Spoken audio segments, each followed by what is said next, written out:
Hello friends, myself Ashok Bagda from Dr. Subhash Technical Campus, and today we are going to discuss about group technology from the subject computer aided manufacturing.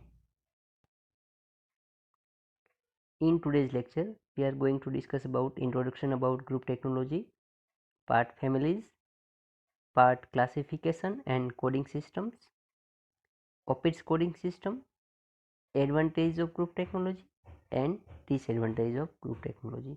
So let us discuss.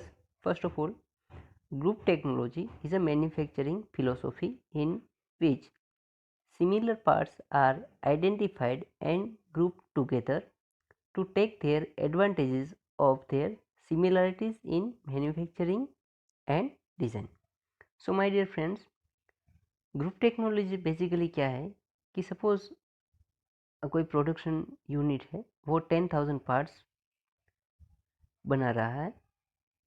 सो हम क्या करेंगे, उस 10,000 parts को some groups में divide कर देंगे. Suppose we divide 10,000 parts in 50 groups. Okay, so we divide this 10,000 parts in 50 groups according to the some similarities in, maybe it may be in design or it may be in some manufacturing.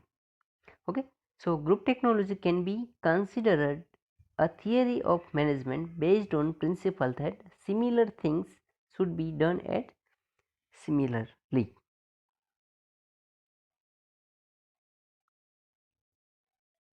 Okay, so design similarities and manufacturing similarities. So let us consider, this is one component. Okay, there are two components and here also there are two components. So this component is made from cold rolled steel and this component it is made from aluminum steel. Now this component is having similar, these two component having similar in shapes and similar, okay, similar shape and okay, but these two component having tolerance, different material. So these two components are similar in shapes but they require different manufacturing processes. Okay, so according to the shapes we can consider these two components in one group. Similarly here there are two another component having same material, okay, same tolerance, that means it is a same design similarities. Okay, design and here manufacturing similarities. So here design similarities is same but the manufacturing it may require different processes. So we can consider these two components in a one group having same design similarities. Okay, now let us discuss about production system. Okay, so we can see let us see the types of production. So generally there are four types of production system: continuous production system, okay, mass production system, batch production system and job production system. So if we see a continuous production system, then in a continuous production system the production process generally follows a specific sequence. If we consider the oil refinery, chemical plants, food processing industries, etc., then we can say that in this type of industries the we can consider it is a continuous process industry. Okay, in this type of industries it may be easily automated and computers are generally used for a monitoring, control and optimization. Second production system is a mass production system. So the mass production system are generally used for automobile mass production systems. We can say that for car manufacturing, nuts, bolts, okay, some automobile parts. Okay, in a mass production system The production lines are specially designed and optimized to ensure automatic and cost effective operation. Now, the automation can either fixed type or a flexible type. Now, third one is a batch production system. Batch production system. The largest percentage of manufacturing industries can be classified as a batch production industries. Okay. The distinguishing features of this type of manufacturing are small to medium size of batch. Okay. And last one is a job production system. So in a job production system, they are specially used for a product as per the to meet the specific requirement of customer. For example, the construction of ship, house, special purpose machines are the example of job production system. So here we have plot plot on the x-axis production quality, and on the y-axis we have considered product variety. So we know that the quality, if we producing the component in a large quantity, okay, for example 1 lakh quantity, so the variety of product, we know that the variety of product will be minimum. So if the variety of product is minimum and the quantity of product is large, then we can say consider it is a mass production. And we know that in a mass production we generally use a cellular layout or a product layout. Now we know that what is a product layout. So in a product layout, so car manufacturing, it is the best example of product layout. So we know that in a car manufacturing there is a specially designed a line, and in this line the manufacturing is continuously, our raw material is continuously moved from one station to another station. And so in a simple way, in a product layout, the raw material is entered from one place, and finally finished good product will be exit from another end. Now if the variety of product is very large,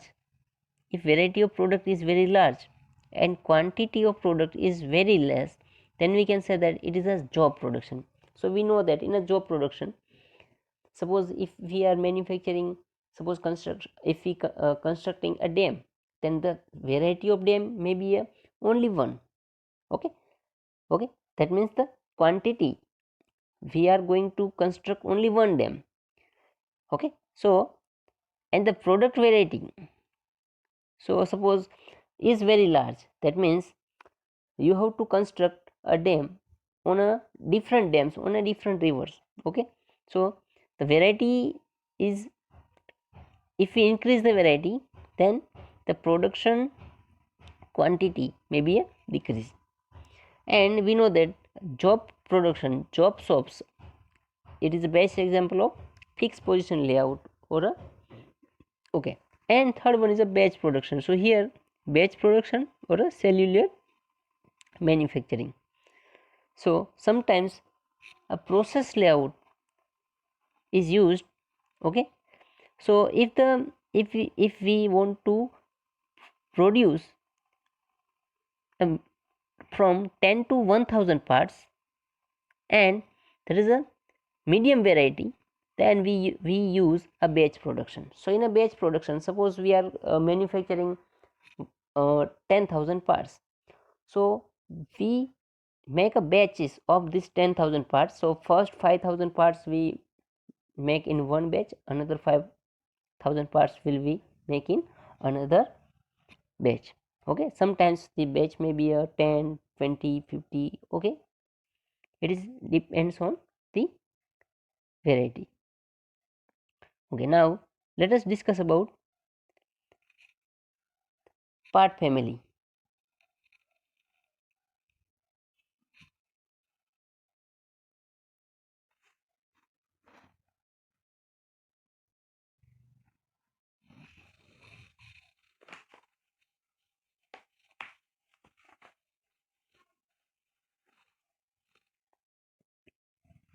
Now we know that the group technology is a manufacturing philosophy in which we group the parts having similarities in manufacturing or in a design.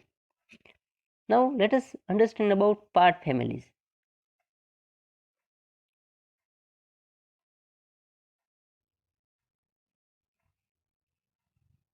Now let us understand about part family. So part family is nothing but it is a collection of parts which are similar either because of geometry and size or because of similar processing steps are required in their manufacturing. The parts within the family are different, but there are some similarities. Okay, so let us understand about the part families. So now we can say that simply a part family is nothing but it is a group of parts. So here we have considered there is a one part family and there is a another part family. Now we have to classify the parts, we have to group the parts into a family. So part family is a group of parts. So here there are two group of parts. This is a part family 1 and this is a part family 2. Now here if we see all these components having different shape, okay, having different shape, but there are some manufacturing similarities. There are some manufacturing similarities, and similarly here there are number of parts. All the parts are different in shape, but also there are some manufacturing similarities. So here all the parts are cylindrical, okay, but having some different manufacturing processes are required. So it is, we can now group these parts in one family, we have grouped these parts in another family. So in a simple way, part family means we have to make a part in a one group, and this group, okay, is known as a part family. Now we can make a group of parts according to the design attributes and manufacturing attributes. Now attributes means nothing but it is a characteristic. So first design attributes is part configuration, that means round or a prismatic. So we can make a parts in a group by according to the its configuration. That means if all the round parts we collect in one group, all the prismatic parts either round or prismatic parts, so according to the prismatic or a roundness of parts we can make a group. Second is a dimensional envelope, so length to diameter ratio. So according to the length to diameter ratio, so if we select, suppose if we consider a cylinder having length to diameter ratio is 1 to 5, then all the cylinders, all the parts having ratio between 1 to 5, we have considered this one, all the parts having the length to diameter ratio is 1 to 5 in a one group. Same another design attributes is surface integrity. So surface roughness, dimensional tolerance. According to the dimensional tolerance, we can also make a parts in a one group. Next one is a material type. Sometimes we also make a group of parts having same material. Next one is a raw material state. So we can also make a group of parts according to the its manufacturing processes like casting, forging, etc. Now next one is a manufacturing attributes. Manufacturing attributes. So according to the operation and operational sequence like a turning, milling, drilling, etc., we can also form a group of parts. Second one is a batch size. So according to the batch size, we can also form a parts into group. Next one is a machine tool. So in a manufacturing, we know that based on machines used, for the manufacturing, we can also form a group, parts in a group according to cutting tools, work holding devices, and processing times. So these are the manufacturing attributes. Now third one is a now let us see a methods of grouping parts into families. Methods of grouping parts into families. Now we know that part family is nothing but we have to make a group of parts. Suppose there are 100 parts and we can make suppose 10 groups. Okay, so each group contains 10 parts. Okay, now how we have to group these parts into family? So there are three methods of grouping parts into families. There are three methods. First one is a manual or a visual inspection method. Second is a production flow analysis, and third one is a classification and coding system. So first one is a manual visual inspection. So these methods required too much experience for the making a parts into a part family. Okay, so if we want to make a part families by a visual inspection, then we required very large expense. So we can say that in a simple way, experienced person can make a part family by visual inspection. Okay, the visual inspection method is the least sophisticated and least expensive method. It involves the classification of parts into families by looking at either the physical of part or their photographs and arranging them into groups having similar features. So we can say that in a visual inspection we can arranging the parts into group either by looking at physical parts, or we can also or we can say that by photographs of parts. Okay, and based on that we have to arrange them into groups. Now in a visual inspection method there are number of limitation. So incorrect result, human error, different judgment by different people, inexpensive, least sophisticated, good for small companies and having smaller number of parts. So we can say that the visual inspection method is very good for a companies, or we can say this for a smaller companies. They are manufacturing very small number of parts. If your industry is very small and the industry is manufacturing very small number of parts, then we can say that then visual inspection method is a best method. Now second method is a production flow analysis. So in a production flow analysis, so we can make a group of parts, or we can say that we can make a part family by using a factory layout. The parts that go through common operations are grouped into part families.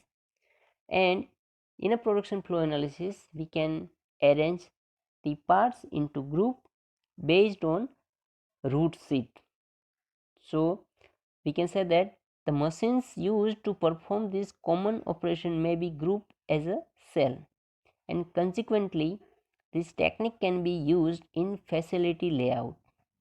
The production flow analysis is carried out in a three stages. First one is a factory flow analysis, second is a group analysis, third is a line analysis. These analysis help in arranging facilities and groups of component so as to minimize movement and improve utilization of facility.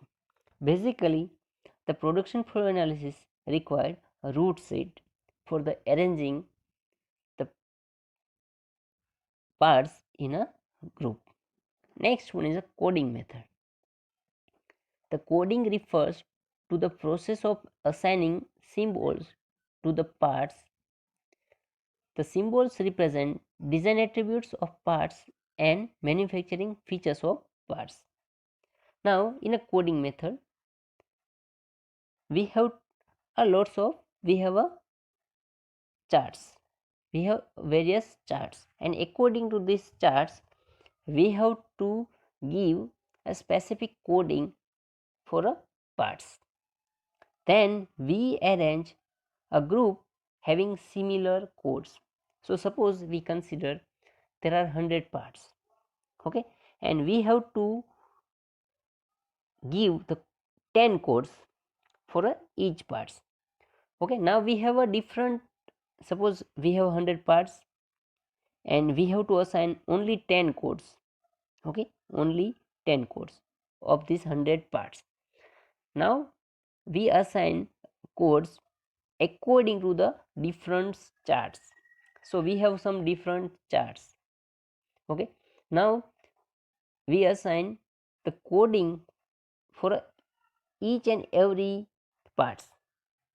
Then 10 the parts having same code, 10 parts having same codes are grouped in a part family, okay. So now there is 100 parts, okay, and there is a all 100 parts having only 10 codes. So first code we identify the parts having one code, similar codes in a one group. Then we identify number of parts having another code, it is in a second group. So in this way we can make a groups, okay. Now the variation in codes resulting from the way the symbols are assigned can be grouped into the three distinct type of codes. Now basically there are three types of code. First one is a monocode or a hierarchical code. The structure of monocode is like a tree in which each symbol amplifies the information provided in previous digit. The large amount of information in relatively small number of digits. Useful for storage and retrieval of design related information such as part geometry, material and size. It is difficult to capture information on manufacturing sequences in hierarchical manner. So, the applicability of this code in a manufacturing is rather limited. So, we can say that monocodes are generally used only for design similarities. Okay, so if we want to assign a symbol based on design, then we can use a monocode. Second one is a polycode or an attribute code. The code symbols are independent of each other. Each digit in a specific location of the code describe a unique property of the workpiece. It is easy to learn and useful in manufacturing situations where the manufacturing processes have to be described. So polycodes is generally used to describe the manufacturing similarities. The length of polycode may become excessive because it is unlimited combinational features. Now hybrid code. So it is a mixture of both monocode and polycode system. The mixed code retain the advantage of both system. The most coding system use this code structure. So most of the coding systems are used hybrid coding system. Now let us see a production flow analysis. We have discussed about the visual inspection method. So in a visual inspection method, the expertise person will group the parts according to the by observing the components. But in a production flow analysis, the production flow analysis is a method for identifying parts families and associated machines grouping that uses the information contains on process plans rather than on the parts drawing. Work parts with identical or similar process plans are classified into part families. These part families can then be used to form logical machine cell in a group technology layout. The procedure in production flow analysis must begin by defining the scope of study, which means deciding on production of parts to be analyzed. Now here